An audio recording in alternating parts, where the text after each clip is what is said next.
kind of biblical hell.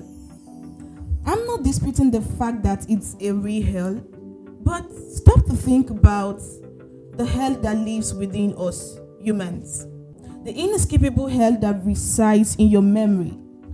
This hell goes by the name trauma. Welcome to another insightful episode of the Vigilant Podcast. I'm your host, Elizabeth Fidelis. It's amazing to have you all join us today. Well, in the past weeks, we have been going to and fro political issues, tribalism, and, focusing on the country. But we are forgetting something crucial. I mean, a lot of people are going through a lot. And these are things that you can't see. People wear clothes and they appear normal. So today we are going to be digging deep into people's trauma and people's scars. And I'm so happy to have you all join me.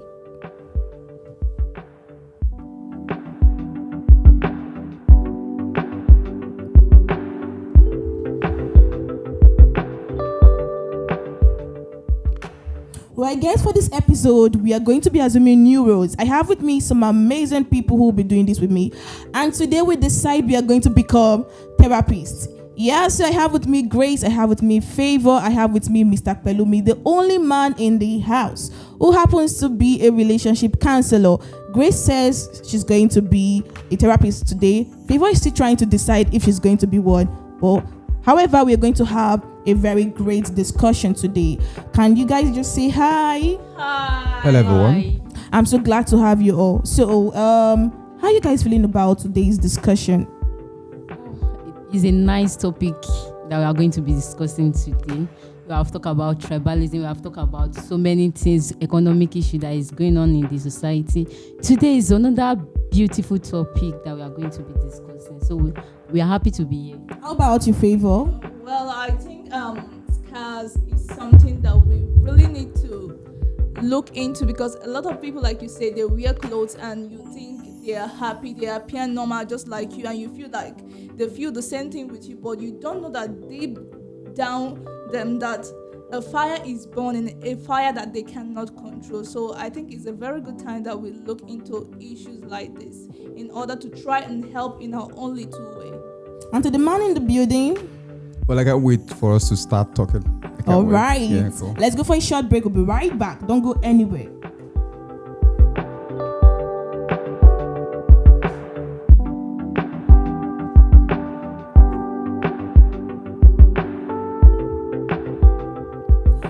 Anywhere, any location you're listening to this podcast, this is the Vigilant Podcast.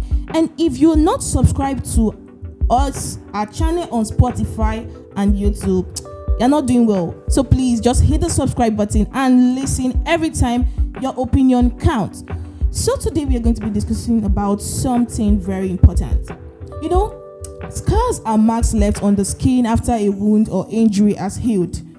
These are very visible to the eyes, no doubt. Not all scars are visible. These kinds of scars are called emotional scars. They transcend just marks made on the skin to bruises that hurt the souls of people.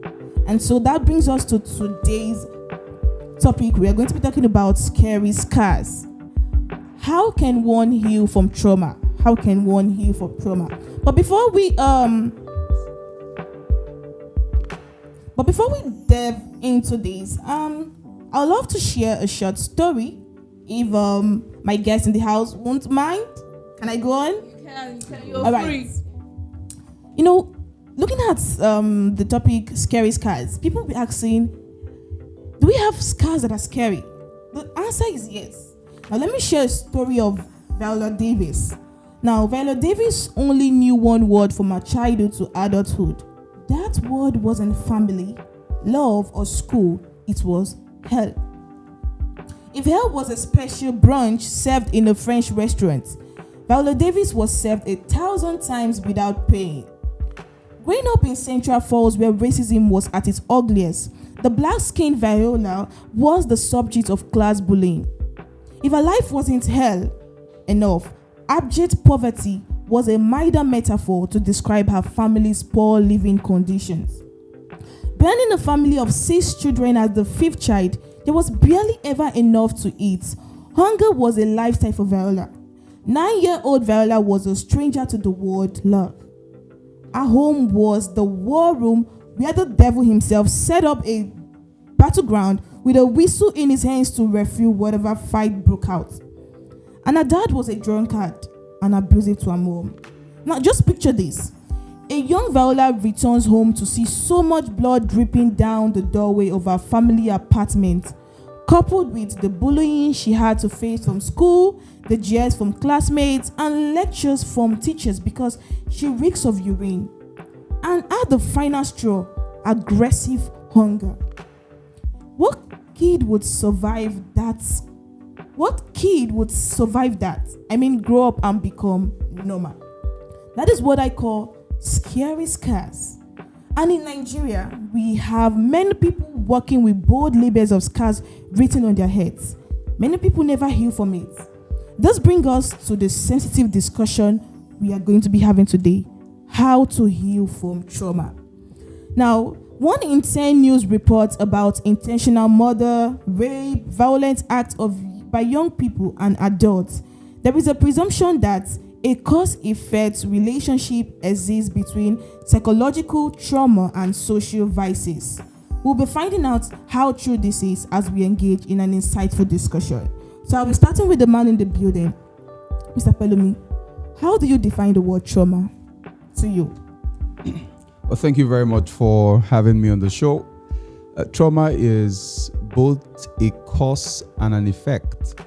Now, cause in the sense that a child from a very young age had an experience that wasn't too nice. For instance, you find out that somebody who has been beaten by a dog before tends to be afraid of a dog in the future. And then the person now becomes afraid of getting a dog or staying in any compound where there's a dog. So that's the cause. The cause is the person got beaten. The effect is that the person in the future does not want to marry any guy who has a dog or who likes dogs. So he's having a disturbing experience that's affecting the person in the present.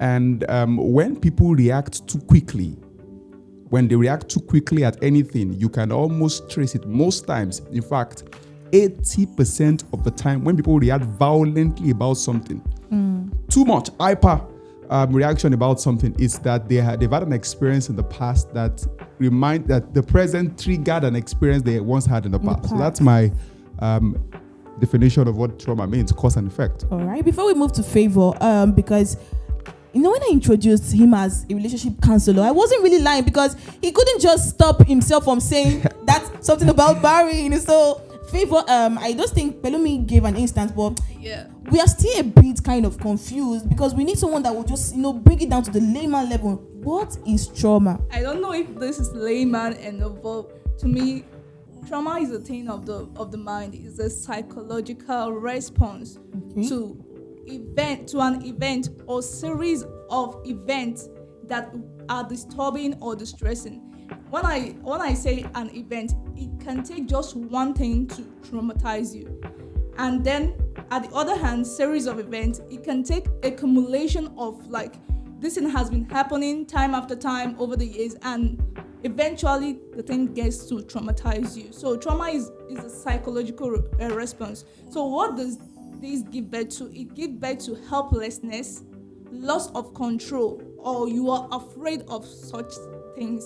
So to me, it's a psychological response, the way you respond to what has been done to you or things that have been happening to you. So that is to say, trauma has to do with something unpleasant, maybe an experience you had in the past. Let me just give an instance. A good thing can never traumatize you. It can never. All right, so let's just associate trauma with an unpleasant experience, and one can't really recover from it over a long period of time. So, Grace, now we have defined trauma. What do you think are the likely causes of trauma? Can you give some instances? Okay. Yeah. Trauma could be a cause. It can be let me say, there's many factors that cause trauma. All right. There are a lot of factors that cause trauma. Some can be natural hazards. We have rape. We have maybe experience from parental care. In an instance, when you have a parent that you are in pain and you did not have anybody to give you a helping hand, it gets that child traumatized, emotional trauma, because a child cannot choose the environment he or she can be, or and from the hand he or she can be can grow. So with that, so every experience that a child is going to be having as a child, it can cause trauma. Maybe the environment, like one thing is of the other, any harmful or inflicting pains that the child experiences, so it can cause trauma. All right, let's go to you, Mr. Pelumi. Do you have any experience you might want to share with us, or any story?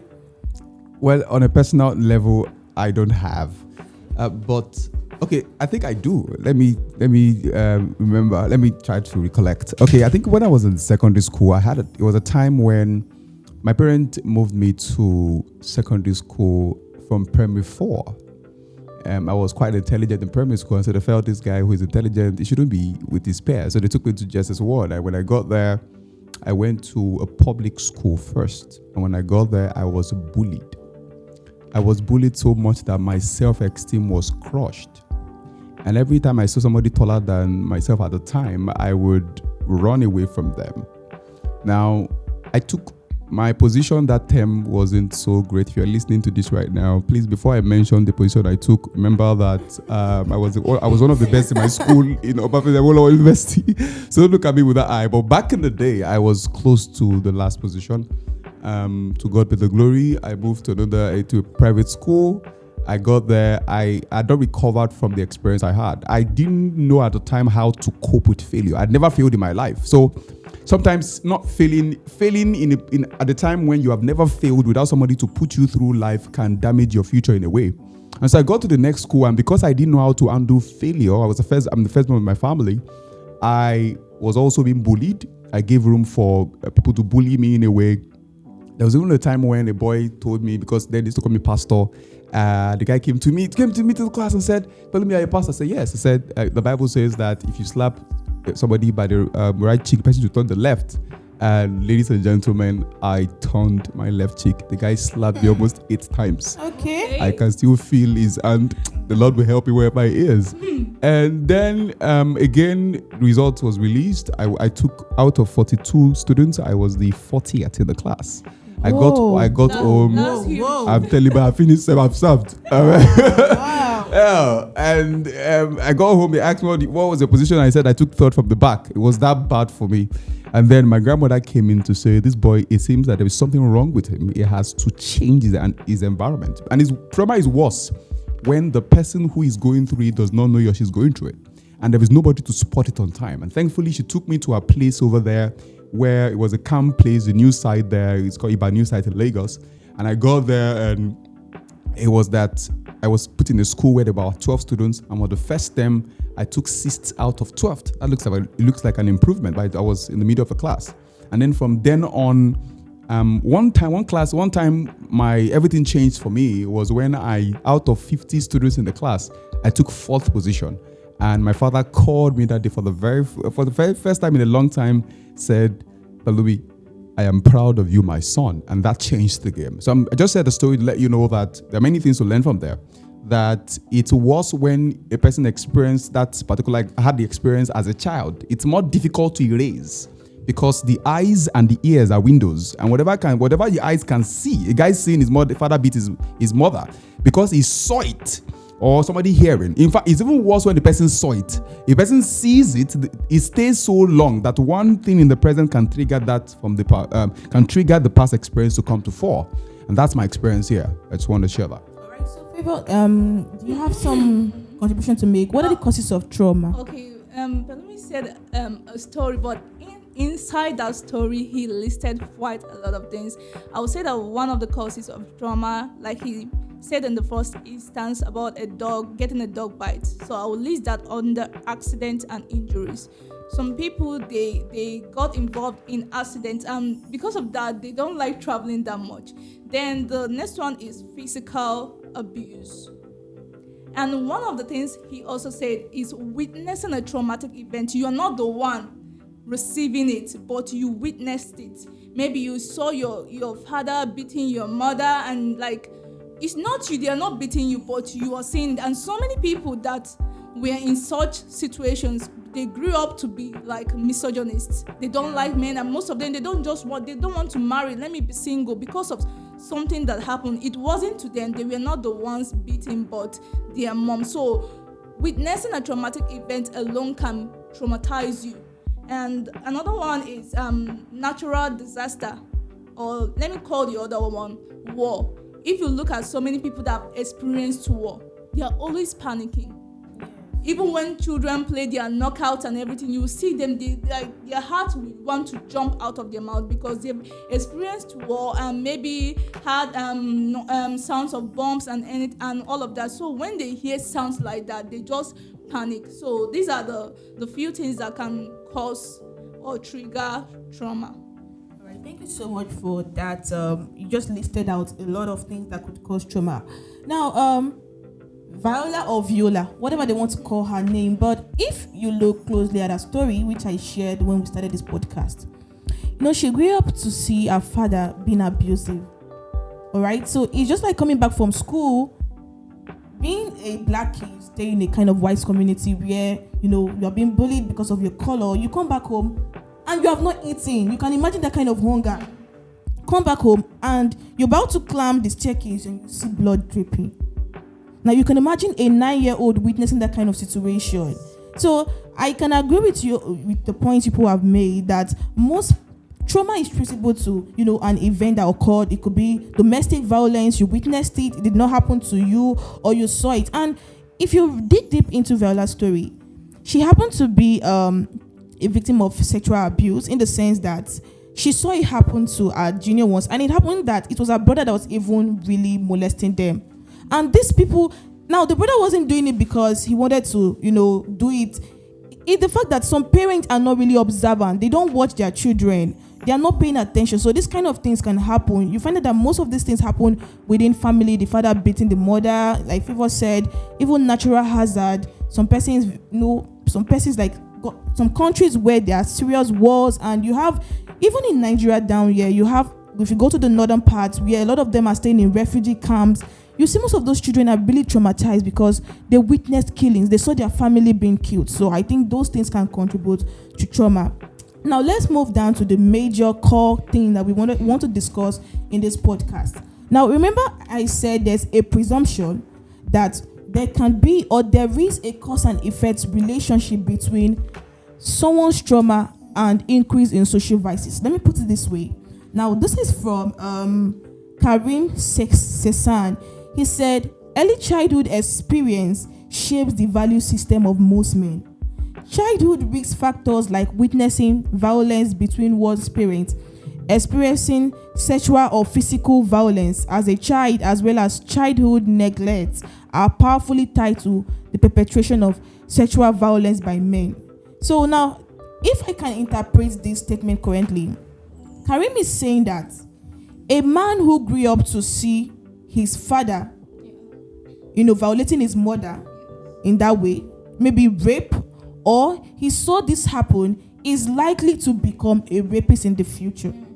So now the question is, I'm throwing this question to the whole house. I want to hear your different perspective, and if you're not agreeing with this, let's bring it to the table. We're all ready.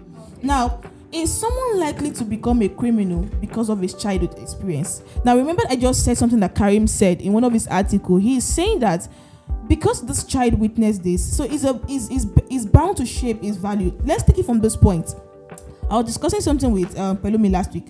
I said, now because this child has witnessed rape, now every human has two sides in them. We have the part of us that conscious part of us that want to stick to the right thing, and the one that wants us to do the wrong thing. Now, part of his trauma is that he witnessed this happen. And there's a side of this child saying, no, you can't become a rapist because you saw it happen. No, you have to grow up to become a better man. But don't forget, he has a trauma. Every time he sleeps, he keeps seeing that particular act. Now, I'm asking the question, because he witnessed this, is he likely to become a rapist in the future? Because one part of him is saying he can't become. A lot of persons don't grow up becoming a rapist because what they saw is making them to make that resolve and say, no, I won't become this. But most times, we're talking about trauma, which can affect someone's psychology. So that child might end up becoming a rapist. How true is this? Let's start with Palomi. Yes, the man. Go first. No, we want you to go first. Okay, well, I would say that that statement sounds very true in that a child who saw how that his father violated his mother or a lady has the tendency to repeat the same in the future. But again, that can happen if along the line the child doesn't have an intercepting experience that alters what he had seen. And what I would say to this, the Bible says that you don't pour new wine in old wineskin. It says if you do that, the bottle will break and you will lose both the bottle and the wine. What you do is, I think there's something in chemistry where if you have a cup that has, if you have a bottle that has Coke in it, if you want to take out the Coke in it and then get water into it, what you do is not to pour the water everything at once, is to pour it gradually. The more you pour the water, the more the Coke leaves, and then the water then replaces the Coke. So if that child doesn't have an intercepting experience along the line, and I'm saying this because if that child doesn't have education is very powerful. That intercept. Education is renewal of the mind to see things from a different perspective. So if that child doesn't have education that intercepts the child's journey, it's only a matter of time before that child repeats the same feat. The idea is it's more difficult to mend the men than to build the boys. In that, you can swap that to say it is easy to build the boys than to mend the men. So if the child doesn't have an intercepting experience along the way, and the child passes to gets over the line of there's an age limit where you can still make changes. But once that child doesn't get an intercepting experience along the line, the child is likely to repeat the same and go to prison. A child who saw his father go to prison is most likely going to repeat the same feat. All right. So these are the things that really matter at this time. And thank you for bringing it up. Yeah. Right. So, Favor, what is your thought on this? Sorry. What I think is that it is true, but it is not the whole truth. I agree, but I don't agree to all of that. What am I trying to say? About a bad childhood experience can increase the risk of engaging in criminal behavior, but they don't guarantee that. Let me take, for example, it's all about decision making. A boy that grew up in a family that her mom was abused, beaten, whatever, has two options. You can get two characters from that place. Mm-hmm. The boy can grow up and say that, oh, I want to continue like my father. And you can also get a guy that said that because of what they did to my mom, I will make sure that when I get married, I will treat my wife to the possible best. Mm. So this is like two people in the same setting, but you get different results. One chose to, let me go, what my father is doing is right. One person might grow up like looking at abuse as a good thing. But at the other hand, someone seeing that, look at what is being done to my mom, can grow up and say that no woman in my life will ever experience this again. So, in as much as someone would, coming from a bad childhood experience or background might display some criminal or bad habit, but it is a choice to me. If you ask me, I will tell you it's a choice, because you can either decide to make good out of that evil or you decide to remain where you are. I will take, for example, we look at the life of Oprah Winfrey. Like, she grew up in a life of abuse, neglect, poverty. But look at her today. She didn't decide, like, she made a decision that I'm not going to be the product of where I'm coming from. I want to be different. It boils down to people that, like, you react to challenges and situations differently. There are some people that once they face trauma or problems, they just want it to weigh them down and they want it to be their eternal excuse. What's the reason? I was traumatized. It's a bad thing that you were traumatized, and nobody is trying to justify that. But then you can actually make a difference. We also look at this lady, what's her name? J.K. Rowling, the woman that wrote the Harry Potter series. We didn't know what that woman passed through, but we grew up as kids. Some people read her books. I wasn't in a position to read a book, I watched the movie, and you can imagine the millions of children or even adults that woman kept on the screen of the television. But if they tell you her background, where she came from, how she suffered, but she did not. She had every opportunity to be a prostitute or be a criminal or join gangs, but she decided not to. And coming from a bad past, I experienced so and so thing is not going to determine my future. It's not going to determine my future. So my conclusion to this is that yes, a bad childhood experience can make you a criminal or involved in so many bad acts, but it doesn't guarantee that, and it doesn't justify that, because when you get to that, the law court or anywhere, and you are given that jail sentence, you cannot say, oh, it's because of my trauma. It's not an excuse to bad life. Very great points you have made. I mean, very powerful word. See that we're still going to deliberate on that. So let's move to Grace. Okay, it's very possible. It's very possible. Because though I don't have the data analysis backing this up, right, but it's often said that a child that have a rough childhood is going to result to a bad adult hood, if I can put it that way. So like a child that you see many things, horrible experience, it's going to reshape your mindset. And let me tell you how these people, how it manifests in all of these traumatized victims. I think one of the solutions is by showing them love. But when you kind of trying to show them love, they feel they are not familiar with love. Right. You understand? They are not familiar with they will even attack you by maybe fighting you, because this is not what they are familiar with. They are familiar with horrible. They are familiar with making themselves, they are not worthy to be loved. That is how they feel. So as a child that have experienced a horrible experience in a childhood stage, so it's likely for that child to have a horrible experience or resort to a horrible child adulthood. So if I can put it that way, if you go and interview any criminals, they will go ahead to tell you there's dysfunctional in the society. My father neglected me. Exactly. Many things they have to say. So it's reshaped their mindset, and how will I put it? It's called them to the elements in the society.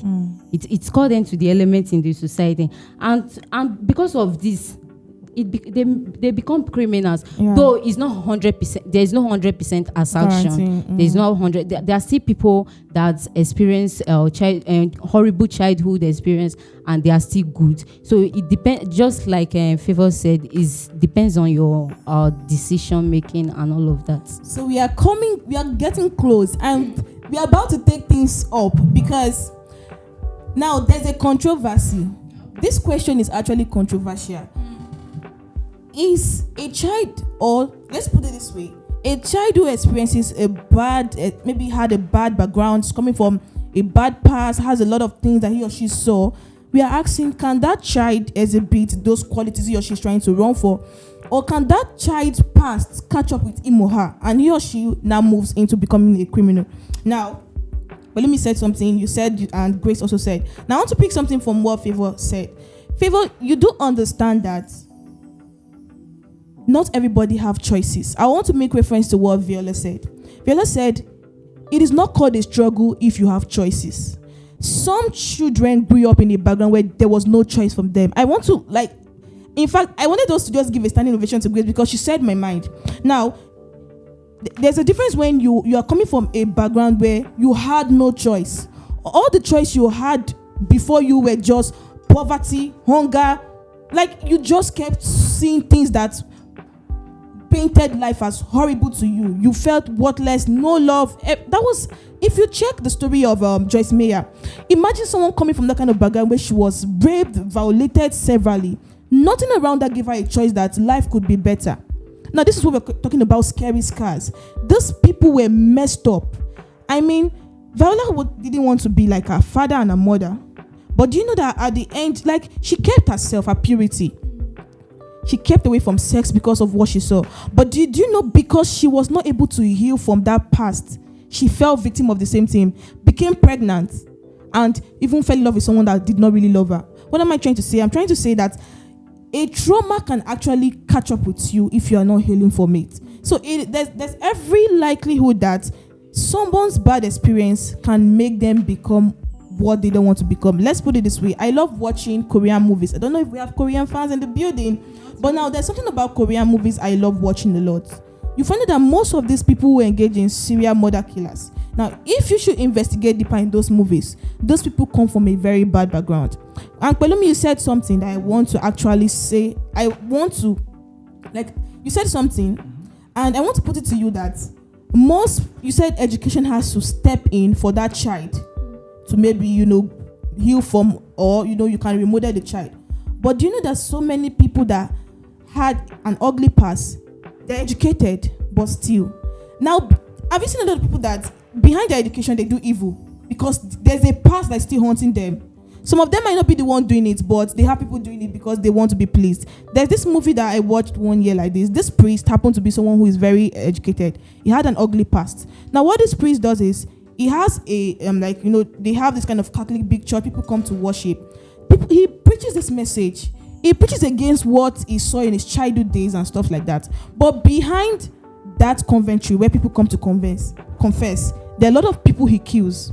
But he comes and preach against this thing. I'm trying to say, most time, education might not help people to heal from trauma. There are people who are educated but still have their scars. What do you have to say about this? Okay, well, while you were trying, I knew you were going to ask me that question, and I thought to just chill a bit. I'm coming to you. Need to answer. I'm ready. All right, now, education is not just about going to school. Okay. It's not learning how to read and write. They say that the illiterate of the 21st century is not he that cannot read nor write. It's he that cannot learn, unlearn, and relearn. So you can go to school, get a certificate, and still not be educated because your fabric has not been worked upon. Now, you go to harvest yam, for instance. You can't eat it that way. You have to cook it. So everyone born into the world is born naked in the fact that there is a blank on the person's heart that something has to be written on. So imagine somebody who was given birth into this world, and the first thing that was written on the person's board is having a negative experience. Now, education will erase it.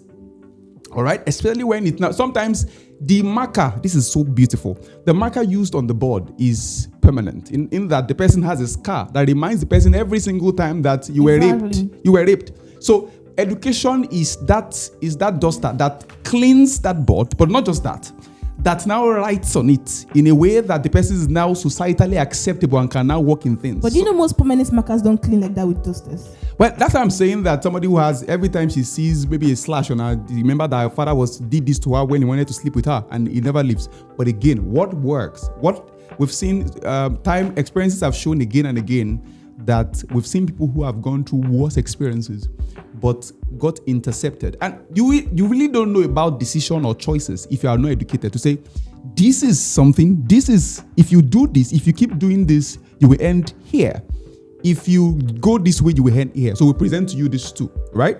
So the point is, education is not just about reading and writing. It's beyond that. It's to go through a system of transformation that transforms your mind. It will shock you as I wrap up that there are people in the villages that are more educated than people in the city. Because they have have you seen a young child from the village act so responsibly and is hands-on, does things, acts coordinated than somebody who is in the city? Because that child has gone through, and in those days, your child is not your child actually. Your child is everyone's child. And people from ages past, from village, you find that they are very responsible, agile and all. Somebody from the city is still very soft.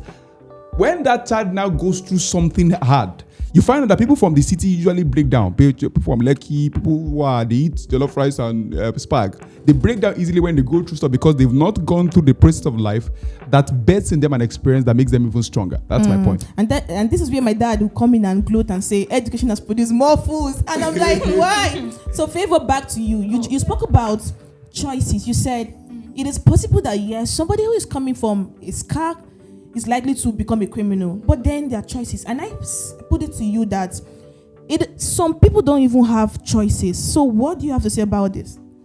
Okay, my point was this. Someone is likely to become a criminal. All right.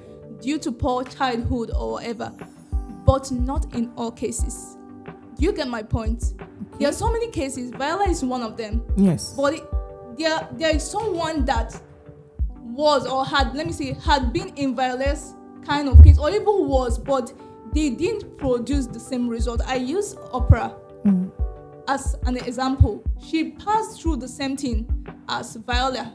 Like you said, she lived with her grandma. She was violated, molested, a lot of things, but she didn't go. I made an example too of, two guys growing up in the same family and seeing that my mom is being abused. They're like, one might make a choice that, okay, abuse is a good thing, and the other one grows up to say that I am going to make. But first of all, let me just say that first of all, you have to heal before you make that decision. If you are not fully healed, you cannot proceed. So the person that is not healed or not educated, like Pelumi said, is the one that will choose that, okay, I settle for abuse. Abuse is the way to go. But someone that has healed, there are so many people. Let me take in the list of the things. Let me say there are some parents that didn't go to school, or they finished halfway, but they grow up and they say that all my children, none of them will stop where I stop. They cannot be limited, and they invest all their money, their attention, their energy on those children, and their happiness now is not, I didn't go to school. Their happiness is, I didn't go to school, but then I'm seeing that person that I wanted to become in my children, and they are satisfied.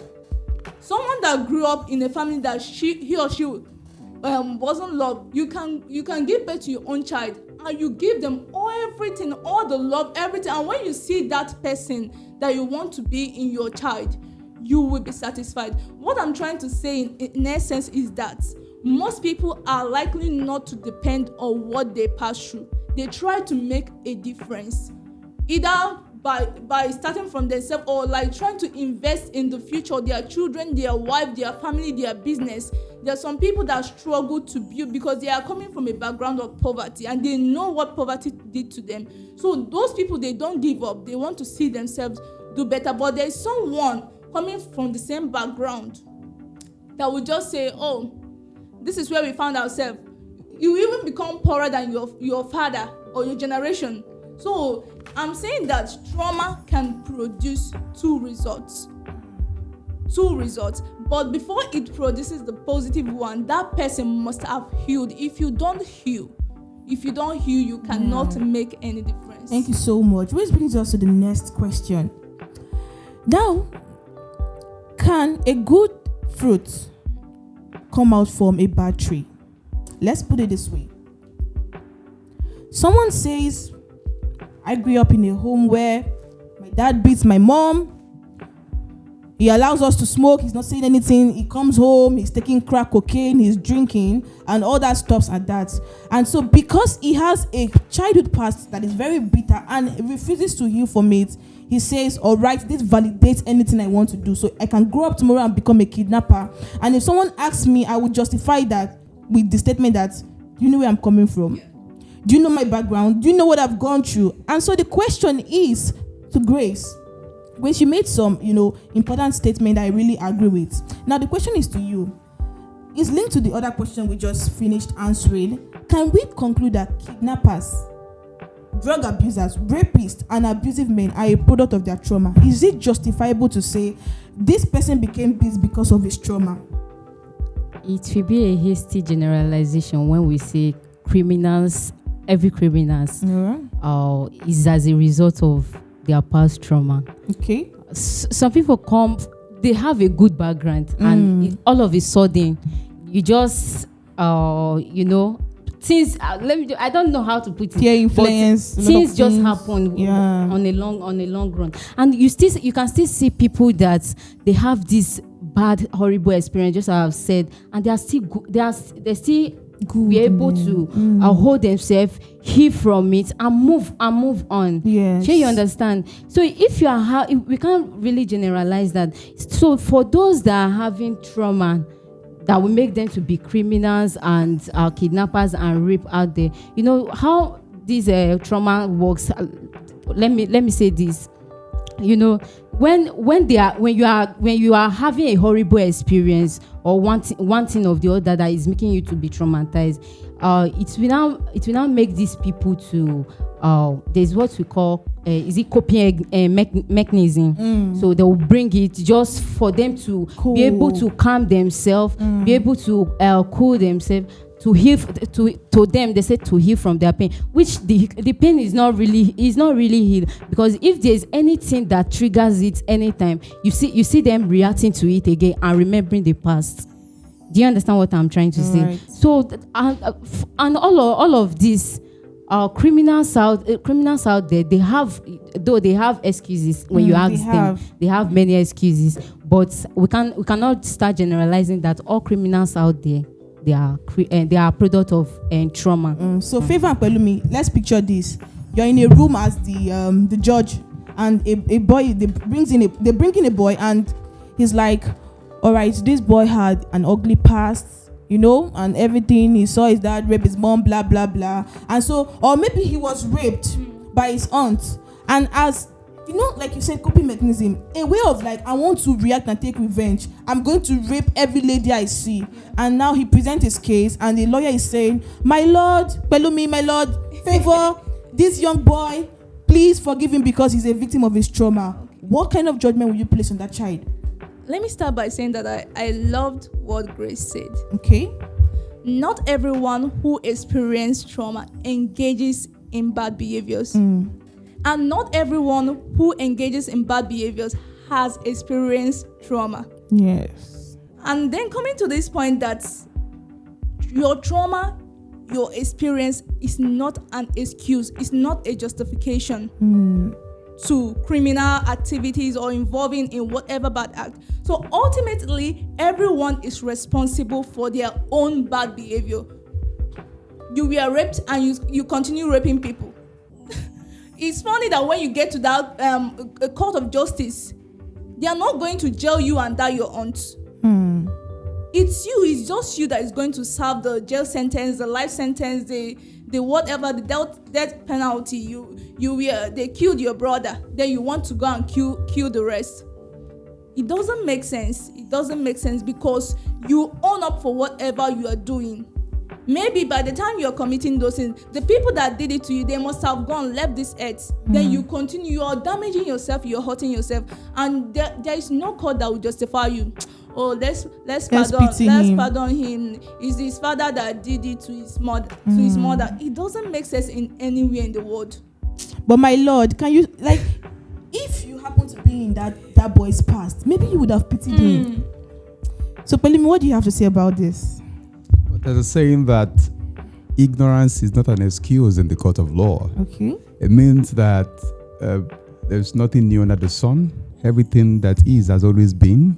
And life has shown again and again that there are people who have gone through worse situations and have been able to go past that. I think the case in court where somebody can be pardoned a little is if the person, for instance, is below 18. Okay, they could say, okay, this child will be within this system of rehabilitation. But again, the point is, you might go through it. The person might go through a system of rehabilitation, but the person will still be in prison because the prison is not supposed to. It's not the way we run it in Nigeria. Is not the way it should be. Actually, you are supposed to go into the prison. The reason. Imagine somebody goes into the prison. The person is not beaten, but because humans like freedom, so they take your freedom from you and put you through a regulated syllabus scheme. Overseas, they have schemes. They bring in motivational speakers. They bring in psychology so that by the time the person has finished spending, so we are saying somebody who has raped somebody now, going to the prison for 10 years. We believe that by the time you are leaving that, after 10 years, you are a new person, different person. But it's not the same way here. So many people go into the prison come back even worse. I've seen people who the boy was arrested. The father and mother had to go and source for money because they told them, they advised, somebody who had been in the prison before advised them that if you leave your son in the prison for one day, he won't come back the same. Because something happens to him in the prisons here in Nigeria that alters people's orientation and they feel they're now tough. So being tough, have you seen somebody that usually if you find a boy who has always been flogged from his home, he goes to school, even when they give him 5 strokes, he just stands there as though that child, you need to punish him in a different way for him to feel the pain. So we are saying that if somebody is, anybody listening to this right now who is going through so much and you are trying to react from your past, you have to understand that if you do so, you kill someone, you'll be taken to the court, you'll be sentenced to maybe life imprisonment. And if God helps you enough, a governor comes in and then says he wants to give people pardon.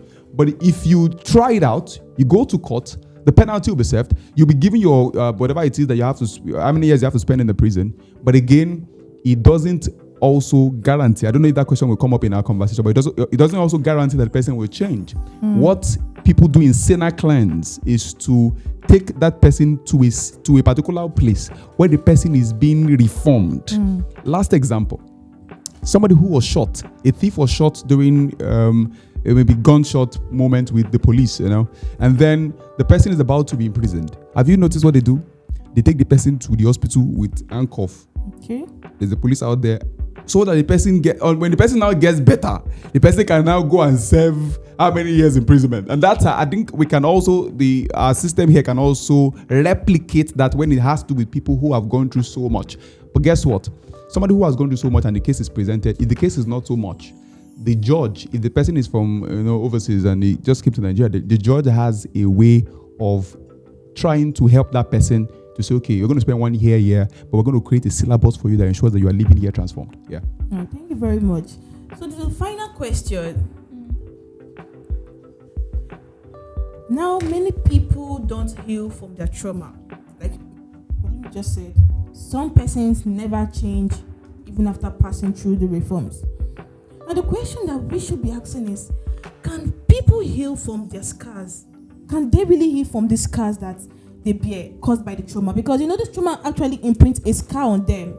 And scars are very visible. If you have ever had an injury that became a scar, you will see that mark even for years to go. A lot of persons might, the likes of Viola, the likes of Joyce Meyer, and those you have mentioned. Now, most of those people, yes, they became successful, but would you believe if I say that they still remember their scars?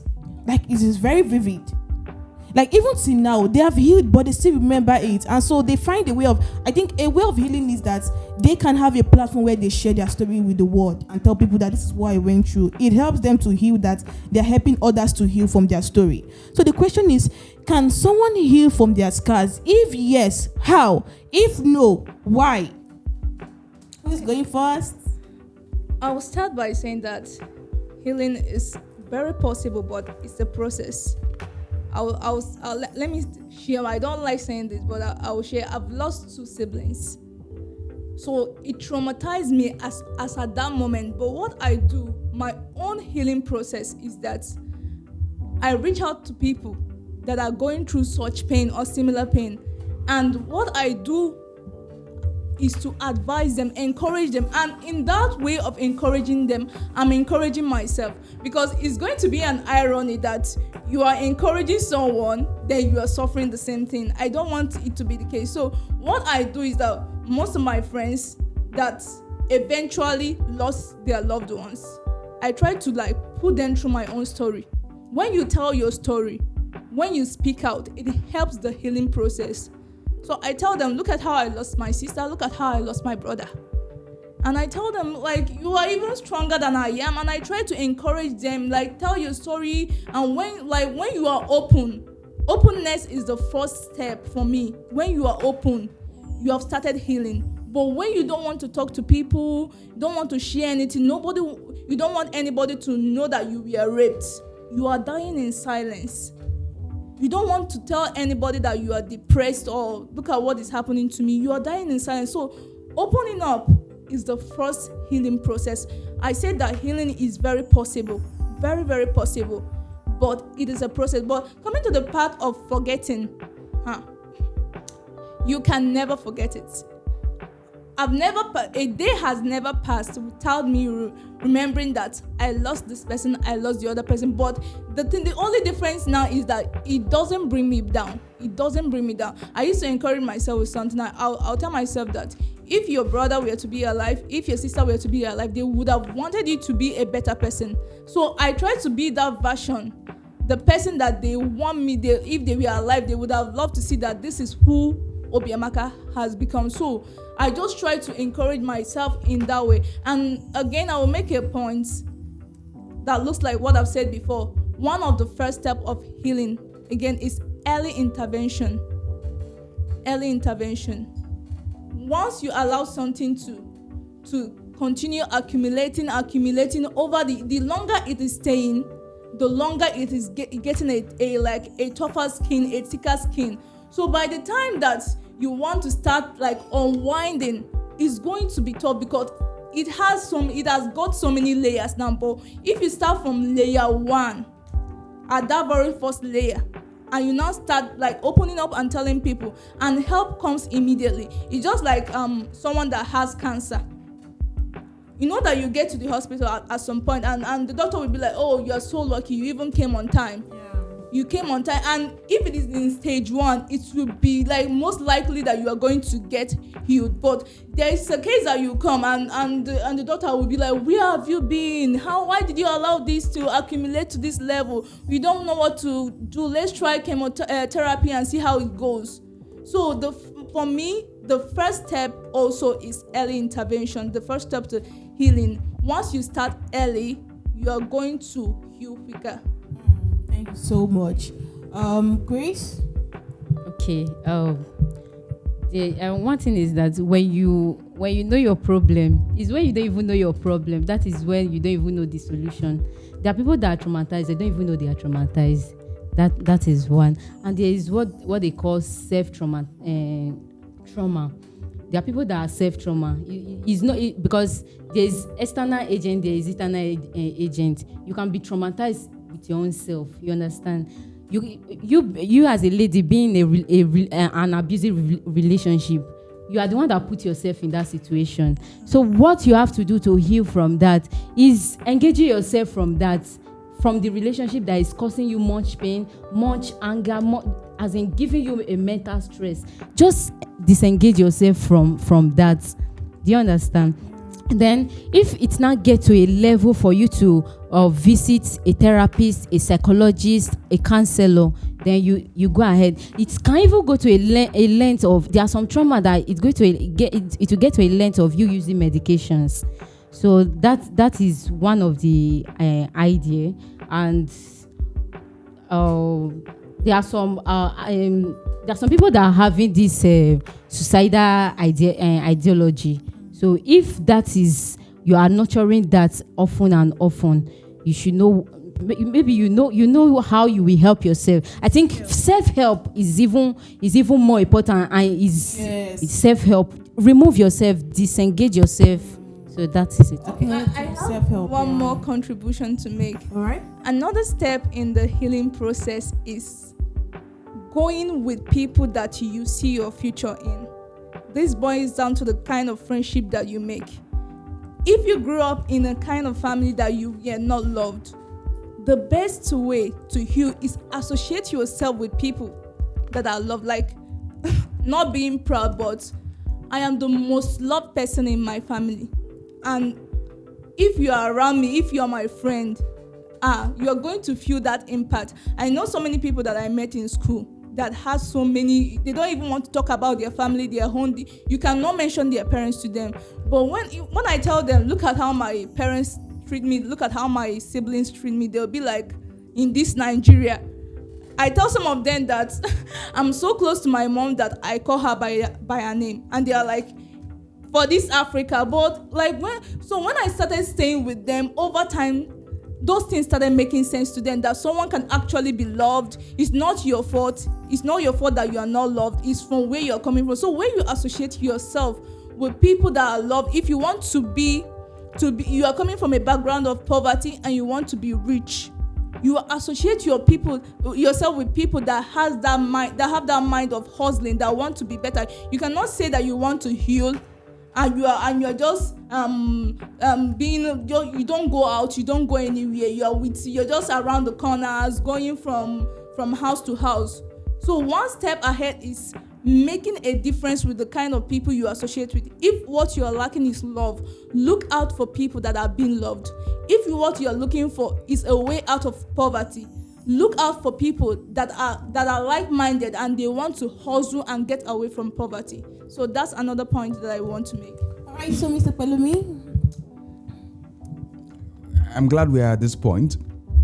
There are many things to do to go past this, but again, some scars never leave, and sometimes even the product of the experience is a human being. A lady who was raped at the age of 12 has now given birth to a boy that is still alive today. And so every time she sees that boy, she is reminded of what happens to her.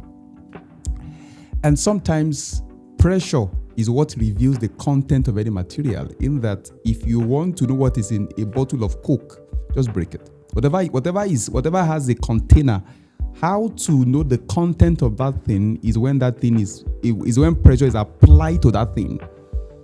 If you have a bottle of Coke bottled, and here maybe you paint it black and all, and you can't see what is inside, you will assume it's Coke because of the shape of the bottle. But when we had pressure, we put it under the tire of a trailer, for instance, and that trailer smashes the bottle, and you now find that it's blood that is there. So for many Nigerians today listening to this, and across, we have over 200 million Nigerians. Many Nigerians have gone through one thing or the other. And how do you deal with that? First is sometimes it is to detox. Detox, it is to empty yourself. And I think I mentioned it the other time, you have to empty yourself first of what it is that you have to first acknowledge. Number one, like Chris has said. Two, you have to detox. So I know that this thing is here. I have seen myself display it here. And you have to identify patterns. Because if it repeats itself again, some people is sleeplessness. They can't sleep. Some people, when somebody smashes the door, they now remember that was how the person who raped them smashed the door the last time. So first is to identify patterns. Second is to know that you have an issue. Third is to detox. And then to the detoxing process is the process that helps. How do you detox? You have to change your friends. The guys who remember people, you have to take out things that remind you of your past. So pictures of this thing in your room, paint it white or so. Change your physical, sometimes physical change, changing your physical environment, the look of your physical environment can alter certain things. And also, how do you detox? Movement. Motion is a very powerful way of affecting our emotion. So it's said that your motion affects your emotion. Where when you move out of a particular space, in an environment where you grew up and many things happened there that were not so nice, you can leave that place and go to an environment that supports that paints for you the kind of world you want to be in. So pretty much acknowledgement, pretty much knowing that you have an issue, pretty much knowing that you need to detox. And then one last point is, if you find out that you are consistently repeating such, it might mean that you need, again, as Christians, you want to pray, right? Pretty much you want to pray, have strong values. As I wrap up, have strong values, because your values in a way contain you from these certain things. So I know that this is who I am. Even though my past is this, I would not, and I know that I had the opportunity of doing this to this person, I will not do that. And pretty much, like I said, is to pray.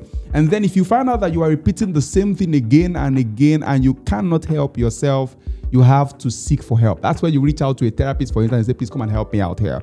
And give me a routine. So what the therapist will do is to give you a routine that will help you break out of that. Thank you. All right, thank you very much for your contributions. Amazing one. And to wrap it up with my own part, or what I want to say, how can one heal from trauma? I feel the first thing the person should do is acknowledge that you have a problem. Acknowledge your trauma. Some persons don't want to accept. So you need to acknowledge it. That's the first thing. Then secondly, you need to accept that you need help. So many persons know they have trauma, but they don't want to acknowledge that they need help. Then the next thing is to seek for help. Like Belumi have said, you need the help of someone. It could be therapy, it could be anything, but you need help.